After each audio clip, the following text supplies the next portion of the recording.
Really happy to chat with my next guest. He is a retired cruiserweight champion, current boxing analyst for Sky Sports in the UK. You know who I'm talking to here. It's Johnny Nelson joining me here on the program. Johnny, how's it going? I'm good, thank you. I'm really good. It's actually an honor to be interviewed by one of you Americans at last. It's usually the third hand information I get when my name's mentioned over there on these podcasts. So you're the first. Well, actually, I'm going to correct you there for a second here. I'm actually Canadian, but I'll take it. North Canadian, American. even better. If you said North American, we would have been cool, but that's fine with me. I am working. That's even today. better. I got my aunties live over there. That's even better. So that's cool. There you go. No, exactly. Well, no, I appreciate you taking the time, man. You're one of the best in the game, and so happy to talk to you. There's so much going on in boxing right now. Let's start first with this Mike Tyson, Roy Jones Jr. exhibition match. Like, what are you hearing is the latest? Because there's been all this back and forth. Obviously, the fight's still happening, but what is sort of your understanding of the rules and everything that's going into it? Because I think a lot of people are confused. So first of all, these guys, and in your head, you still think, I can still do this. In reality, when it comes to training for this, it's hard because you can't recover as quick as you did when you're 22, when you're 52. And so that's why this fight has been delayed and delayed and delayed. And restrictions have been put on it. One thing we need to find out is how long the rounds are. And they've said nobody can get caught. They've said it's an exhibition. How can you ever imagine Mike Tyson taking it easy, tipping and tapping? That's not in his vocabulary. But I also understand that it's a way for the old boys to get past the commissions to get a fight on. Because I remember doing an event with Thomas Hearns, and I was hosting him, and we were sat down talking whilst we were waiting to speak to the crowd. And Thomas said to me, I said, Thomas, what titles did you have? So he went through from all the way up, and he said, I was WBO Cruiserweight Champion 1999 to 2004. Whoa, no, you wasn't, man. I was. He said, no, I was. So me and him are like two children back and forth. It was me. I said, trust me, you weren't. I was WBO Cruiserweight Champion 95 to 99 to 2005. So he was arguing with me. He was adamant. So his manager was next to him. Tell this dude. And he said, no, Thomas, you was IBO champion. And I went, aha. So Thomas said, listen, why don't me and you have a fight, and we'll say it's an exhibition to get past the commissions. Once they tick it off, it's done. And I'm like, are you for real? Like, I'm old, but he's older. And for a while, he kept going on about it and on about it. I thought, he can't be serious. And he was. The management were ringing me up for a while. And my trainer and manager, Brendan Ingle, at the time, said, Johnny, you can't win either way. Because if you fight him and lose, you're going to look bad. And if you fight him and hurt him because he's an old man, you're going to look bad. So he said, just stay out of it. I think with Tyson and Roy Jones, these guys have got themselves in shape, and in their head, they've got a chance to get involved in something we played at when we were younger. I think right now, there's no way I can see them. There may be a little bit of compassion, but remember, the best Mike Tyson was when Mike Tyson was uncontrollable. He was unpredictable. He was unattainable. This guy you couldn't put him in a box. Roy Jones, he needed his fleet-footed speed and hand-for-eye coordination. Now, put these two together on Saturday night. How are you going to? Because if you're going to control them, Mike Tyson's going to get peppered. Because Mike Tyson has the punch, he has the power clearly to take Roy Jones out. But I reckon he's got three good rounds in him. 3 good rounds in him. After that, he's going to look like he's 50. He's going to look like his age. Roy Jones is the same. Now, Roy Jones might be able to move around a bit, but once Mike Tyson starts to lean on him, put the pressure, he only has to hit him once, and it's done. So the rules that are being created around this is probably to get through the commissions. But once the bell goes, I think the rule book gets torn up outside the ring. Isn't it also crazy too? And I mean, this makes sense, but in the United States, for example, you can't bet on the fight. But I notice offshore books are offering a line. Like, how do you even determine how to bet on this? Like, to me, it's just crazy because there's so many question marks going into this one. Exactly. So how can you bet on an exhibition? Because an exhibition it can be prearranged who's going to win, who's going to lose, what's going to happen. In an exhibition, the difference between an exhibition and boxing is boxing's for real. There's no choreography in that. So I think that's going to make it hard to actually bet on the fight. You can probably bet on right hands landing. You can probably bet on who's going to go down and get back up. You can bet on things inside the round, but I think it'd be very hard to bet on the winner of the fight because it's classed as an exhibition. Good point. No, glad you brought that up. Speaking of Roy Jones, was there any talks of you and him fighting back in the day? No, I interviewed him actually. It was him, Cris, Steve Collins, Joe Kawasaki. We were all sitting around the table, and Roy, he was still itching to try and get a fight with him and Steve. I think it was Steve Collins, and he talked about his when he talked about cruiserweight, and I said, "Nah, you couldn't come to cruiserweight. And I kicked your ass." And he started laughing his head off. He said, "You must be joking." He's such a nice guy. But he was too small for cruiserweight. You know, if you get in there with a cruiserweight that can fight, that can move, he'd have got hurt. And he could only fight certain heavyweights, which he did, and did a job on him. But even cruiserweights, no, you can only fight certain heavyweights. You give too much away to certain heavyweights. You're giving away height, reach, weight, and strength. And for Roy, he'd have been giving away height, reach, weight, and strength, and a guy that can box. So it never came about, but I'm adamant. Yeah, no, I wanted to hear from you, from the source, because I thought the same thing, that he might be a little undersized. But yeah, that's interesting you mentioned it. And sort of last thing on this Tyson fight, you know, we're seeing a lot of different boxing fights come to fruition. You know, we've had these YouTube stars fighting, and now, you know, here's this Mike Tyson exhibition fight. Do you think this is going to start a trend of older fighters wanting to come out and trying to get a big payday, or do you think this is just a one-off? Yes, I do. And the reason why I think that is because in most of the sports, you have a veterans league. You have an old league. And golf's a good example. Yeah. Yeah. And boxing is very real. Boxing is it's dangerous to your health. The whole point is to hurt your opponent. So obviously when you get older, your skull gets thinner, your reactions are not as quick. When you get damaged, it hurts. So boxing's going to be one of the hardest one, but a lot of fighters do want to. I still think I can fight. I know I can't, but I still think I can. You know, and I still go to the gym and I spar with the young guys coming through. I'm going to spar with a guy at the moment called Liam Williams. He might be boxing Andrade for the world title. And I got in there with him we body spar. We can give him spar. It's a level of body sparring. This boy can punch, but the pace when you get older has gone. So it doesn't matter what I know, how much I know, if I know so much more than him, but he has the pace of youth. And so for the old guys, we've got to stay in our lane. If you're going to do this old against old, don't play old against young, because then people will remember you for the back end of your career. Mike Tyson and Roy Jones are never going to reach the heights they did in the heyday. So this is about money. And this is about two old boys thinking, I'm going to have a go again. But they're going to get paid a chunk of money for it as well. They are, and I'm sure a lot of people are going to watch just because it's Mike. Look at the names. I mean, you know. Yeah, no, exactly. All right, switching gears here. I mentioned we have a lot to talk about. Gervonta Davis, that knockout over Cruz. Do you think that is the type of knockout that puts him in that pound-for-pound conversation at this point? Listen, I've seen some knockouts. I thought the best knockout before that was Julian Jackson when I can't remember who it was he took out. But he actually hit the guy, and Julian Jackson cleaned him out and turned around and walked off before he even started falling. Gervonta Davis' knockout was one of them. Timing. It talked about stars colliding. It was the timing of the shot was perfect. The power of the shot was perfect. The timing of his opponent coming in that direction was perfect. The shot is one of those shots that would take anybody out because you don't see it coming. You think you're wrong, you think you've got the time, bam, took him out. What a shot. And that's going to be one of those things that will be shown 10, 15 years from now. When you talk about best knockouts, that's in there with one of them.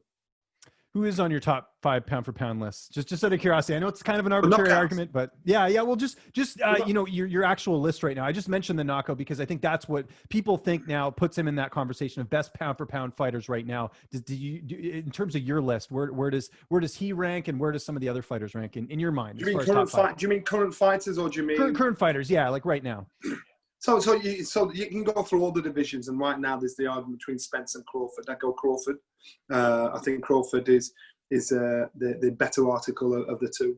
I'll put Davis up there, you know, because he's coming along. He's not the done deal. We don't know if he's the real deal yet. So when people get carried away and get excited and say this guy is the best pound for pound, if you say it and then you tell your mate and your mate tells his mate and he tells 3 or 4, then all of a sudden everybody's saying it, people believe it. So people have got to stay smart enough not to get sucked into that. Look at what you see. So at one point, Lomachenko was in my top pound for pound. But then when I saw him got turned over, I thought, I now understand how he and Usyk can be beaten. Now they are very talented, unorthodox fighters, and how can you prepare for somebody that is very unorthodox? You don't know what they're going to do. They're very asymmetrical. So whatever they can do with the left hand, they can do with the right hand. Very fluent. Fighters don't know how to deal with that. Once I saw Lomachenko lose, it showed a blueprint to beating that style. So in that, because before that I said Alexander Usyk is the heir apparent, and I was talking about him taking over Fury, Wilder, Joshua. Now he's not. Seeing that, because guys think, I know if you're going to box something like Usyk, you have to be consistent, you have to be fit, and if you're consistent and fit and strong, he will try and outbox you. But he's a smooth. He's more advanced, the amateur style, that hip movement and everything. But when it came to getting up close and personal, getting rough, getting nasty, that's when he found wanting, and you saw wanting, and that's when you saw him with Derek Chisora. He struggled when maybe he shouldn't have done if he was as good as we actually really thought he was. So you look at the fighters there, you've got to put Tyson Fury there because he's the only one that's not lost. Yeah. Like it or not, like his style or not, like him or not, like. How can you not like Tyson Fury though? Let's be honest here. I mean, you got to really hate boxing. yeah. That's what I'm saying. So he's turned it around. And so, and it's basically thrown everything in the air. There are so many fighters out there that are outstanding, but it's Brendan, my old trainer, always said, it's not. There's so much talent there, but talent isn't enough.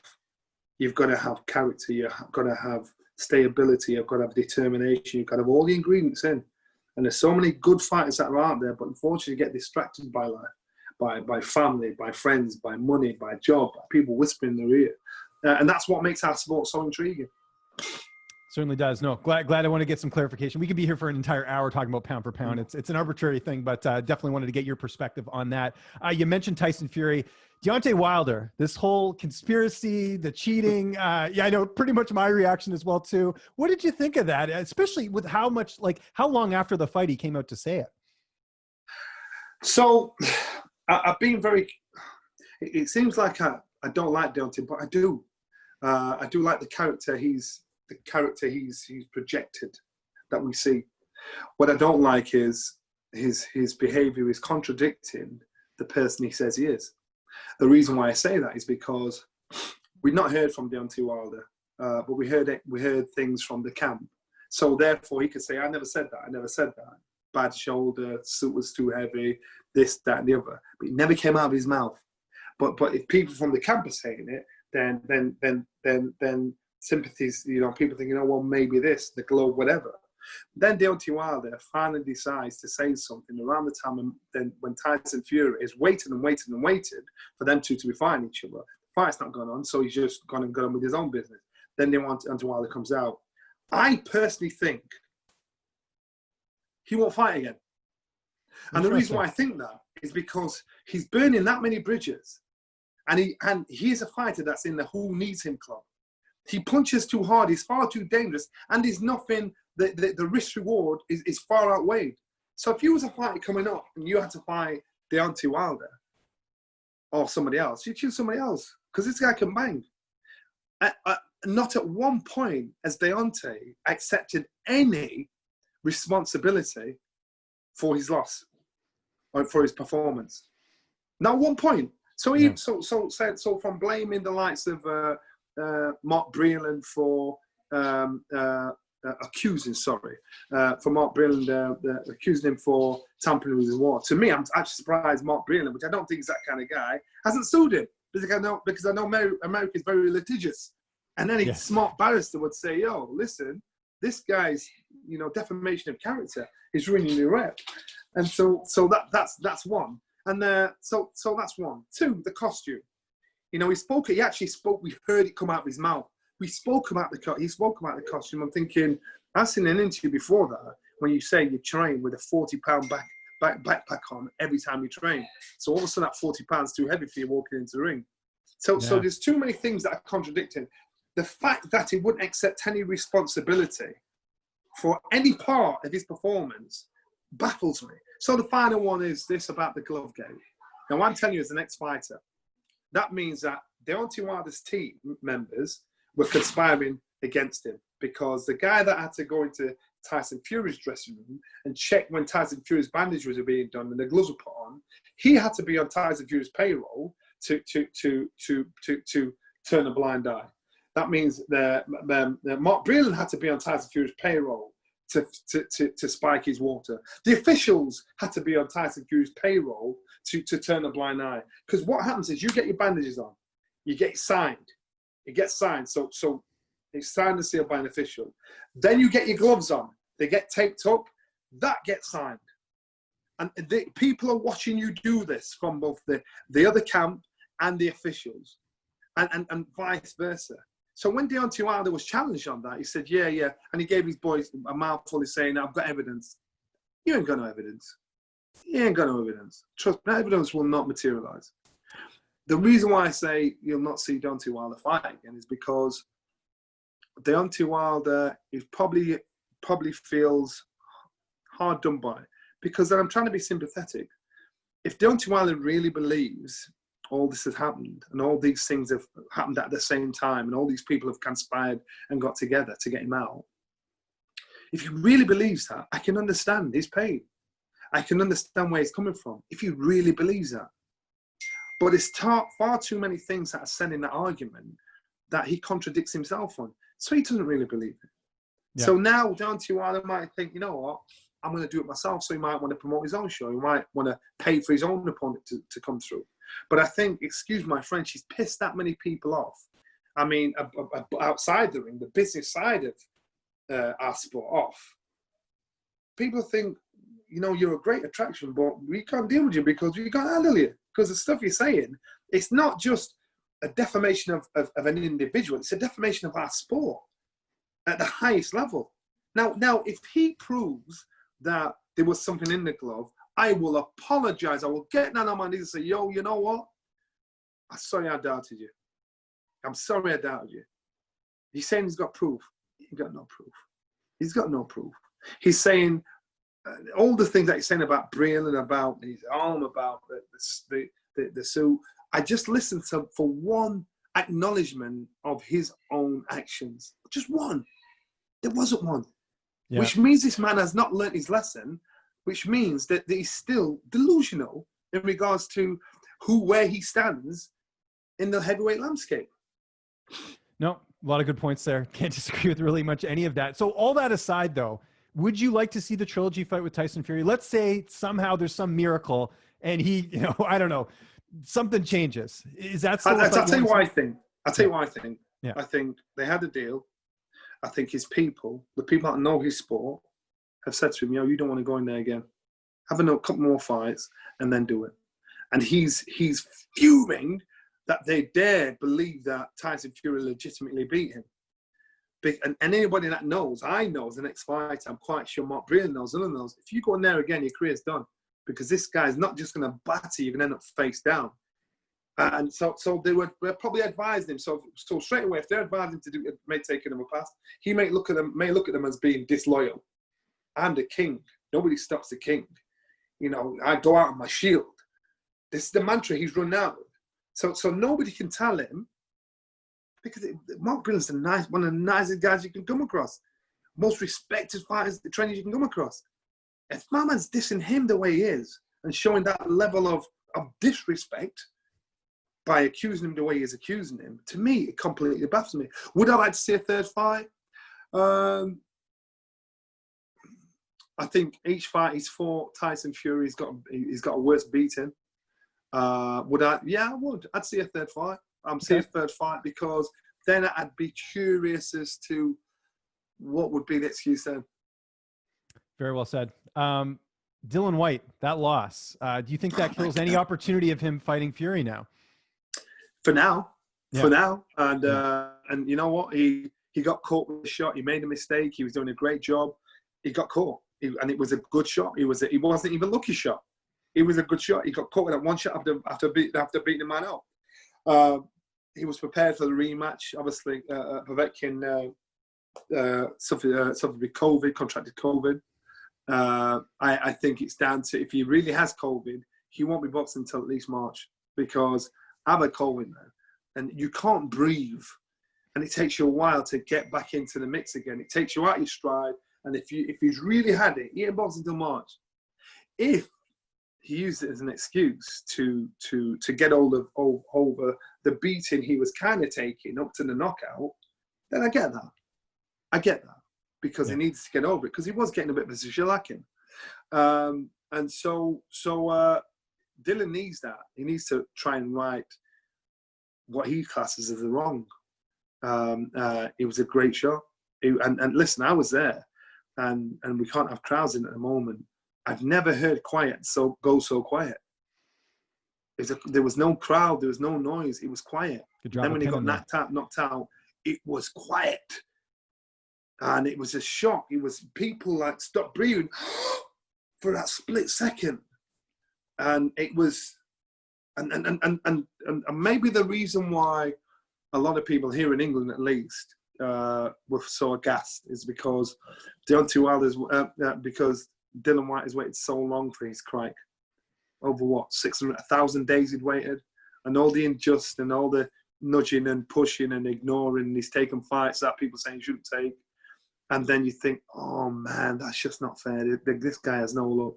So you can understand why, another reason why a lot of people are still behind him, still supporting him, because they feel sorry for this guy that's not had it and had an easy run. And luck, unfortunately, ran out that night, and he got caught with a good shot. Just a couple more questions, and then we got to wrap things up here. This has been fascinating, by the way. I love hearing your insight here. Joshua Fury. When might we see that fight happen? I think we're talking the back end of the year. And the reason being is because they've got to be crowds, number one. Number two, Fury is now in a position where that's what he's waiting for. Wants Joshua to get through this fight. And these guys, I could see it, honestly, this fight could happen mid 2021. Yeah. You know, and so I can see it happening. And regardless of how they get around the contractual obligations between Fury and Wilder, that is the only stumbling block. And I can see fighters giving up belts, Joshua giving up the WBO, Fury giving up the WBC, so it can be contested by somebody else. He's going to go for the bigger fish, and this is one of those occasions where the boxes are bigger than the belts. Yeah, no, very well said. Who wins that fight? Fury and Joshua. Early pick. You know, I've officially gone on record to say Joshua, but it's not an easy fight. And listen, technically, I'll always say it and I'll repeat it. Technically, I think Fury is probably the best out of the heavyweights there. It's not just about technique. It's about being able to box, being able to fight, be able to rough it up, be able to and not just do it, come out on top of it. We've seen Joshua get knocked out. We've seen how he reacted. We've seen Tyson Fury get put down. We saw him come up, stand up like he was like one of those, a mummy. So I think this is one of those fights where it's on the night. I'm going for Anthony Joshua because I do think that Anthony Joshua is a handful. He's strong. He's athletic. He can box. I think Tyson Fury against Wilder, even though Wilder's the biggest heavyweight puncher I've ever seen, he's probably the worst technical fighter at heavyweight as a champion I've seen. So to outbox him was actually not that big a deal. He was eventually against somebody that was bigger than him that could box. So a big guy that's in with somebody that can smash somebody you can't reach, of course you're going to look good. But when you're going against someone that can box and move, you know, and knows a sweet science. But Wilder is and always will be very dangerous. But with Fury and Joshua, that's a different kettle of fish. You've got two guys, one's technically better than the other, but one's got a more athletic style of fight. The other, I think, is a great fight. We got Spence and Garcia just around the corner. Your pick on that fight. I got to ask while I got you here. Yeah, I'm going Spence. And I remember when Spence boxed at Kell Brook here in Sheffield, and he did a good job. I always thought Kell Brook was not a welterweight, and he's not been a welterweight for a good few years, but manages to get down to the weight. And it's the first time I'd ever seen. And Kev was actually doing good for the first 5 rounds, and then you could see he wasn't a welterweight because all of a sudden, physically, he started to get manhandled after that point. So the strength, the energy had just zapped out of him. So I looked at Spence. I thought Spence is good, but he's not unbeatable. Garcia is good, but I think Spence is better. He can punch, he can box, he can move, he can adapt. So I'm going Spence. I think it's a good fight, and I think it's a collision course for him and Crawford. Speaking of Crawford, big win a couple weeks ago. But Bob Arum coming out and saying all these comments about, the marketing and all that stuff. What did you make of that? Because I thought that was a bit surprising. You know what? It's show business, and the business is the show is the fighting. Mm-hmm. That's what I'm concerned about. And the business is things that are said from people like Bob Arum. And really, what difference does it make? The fight happened. It's a fight game, and people are getting clouded and blinded by the business of what you actually go for, which is the show. So regardless of what your Bob Arum say, what your promoters say, as long as the public see what they want, see the fights, all the gassing, all the words, all the conspiracy theories around it, you've just got to be smart enough to overlook it and think, good fight. And when you see a fight, turn the volume down. You'll see a completely different fight than what you're hearing in your ear, what the commentators are saying in your ear. So what I'm saying is for people to educate themselves. So when you watch something, make your own mind up. Believe what you see. Don't tell somebody to believe in do you believe me or your lying eyes? And that's our sport. Our sport is very complex. And my old coach said, it's worse. It's a dirty, rotten prostituting game, but it's best. It's the sweetest sport you can ever watch. Yeah, that summarizes it up pretty well. That's excellent. And just last thing on Crawford, do you think he should leave Top Rank? He needs to go where the best deal is. That's what he needs to do. And fighters spend too much time waiting or listening to somebody that's outside the ring saying do this, that, and the other, waiting on a promise. So if he needs to go where the best deal is for him, because this life is very short in boxing. Mm-hmm. For sure. Before we go, I cover a lot of MMA. I know we saw Conor McGregor come over and fight Floyd Mayweather. Mm-hmm. There's been some talks of some other guys coming over. Is that something that interests you? Do you think it's positive for the sport in terms of bringing eyeballs, or do you think it kind of waters down the entire product when you have someone in another sport? No, it doesn't water it down. I think it educates both sides, because I remember when Conor McGregor boxed Mayweather, and I was out there, and I couldn't believe the arguments that people were having, the McGregor fans and the Mayweather fans, of how McGregor's going to beat him. Mayweather, I'm like, really? And so the MMA fighting can go into boxing, but boxing cannot go into the octagon. Not in a million years. Well, we had that James Toney, right, against Randy Couture. Yeah, that's what I'm saying. It's not going to happen. And that's what I'm saying. And any boxer with any brain will think, I ain't doing that. Let's stand up. So that's one thing. You've got to tick that box, get that sorted. Number two, there are some. I actually watched it. Was it Khabib retired? Yes, Justin Gaethje. And this guy was like, he's bad.